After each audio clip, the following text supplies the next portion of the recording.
تفتكروا ليه دفع الأمير تشارلز وزوجته كاميلا أكتر من 30,000 جنيه علشان يقضوا ليلة واحدة في فندق وسط الصحراء؟ والمبلغ ده كان في 2006. يعني هل الغرفة دي مثلا تستحق 1420 جنيه استرليني؟ يعني أكتر من 30,000 جنيه في ليلة واحدة. شوف كمان المبلغ ده بقى كام دلوقتي، ده حتى فندق منعزل عن العالم. وقتها طبعا التساؤلات ملت الصحف البريطانية، وكله كان مستغرب من زيارة أمير ويلز وولي عهد المملكة المتحدة ومراته لمصر، كمان اختيارهم فندق في الصحراء زي ده. اكيد الفندق ده وراه حكايه. كملوا الفيديو ده علشان تعرفوا حكايه الفندق المنعزل في الصحراء.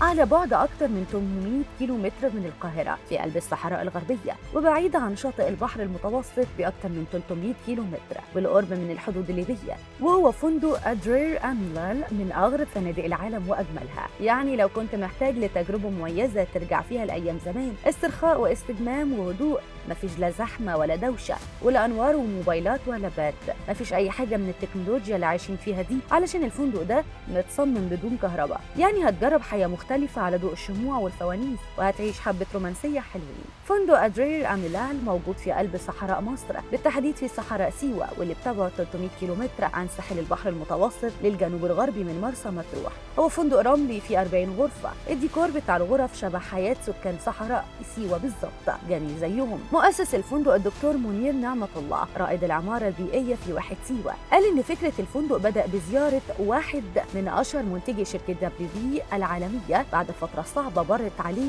سافية شغله، وده تصادف مع زيارته للواحة. مؤسس الفندق بيقول إن وقتها كان عنده غرفة طينية ملكه منعزلة عن كل وسائل المدينة وقريبة من أحد العيون بالواحة، وبعد 3 أيام اتقطع فيها عن العالم والكهرباء. هو ومنتج شركة دبليو عاشوا في ال3 أيام دول حياة بسيطة، حتى أكلهم كان من خير الزرع الموجود هناك. ورجع منتج شركة دبليو بعد ما تخلص من كل توتر وضغط قبله، واللي انعكس على صحته بشكل كبير. بعد الزيارة ما خلصت، منتج شركة دبليو قال: أنا ما أعرفش أنت بتخطط لأي مشروع استثماري تعمله على الأرض، لكن نصيحتي ليك أيا كان هتعمل إيه فخليك بسيط كده من غير كهرباء أو مظاهر المدينة. ومن هنا بدأت فكرة الفندق ده.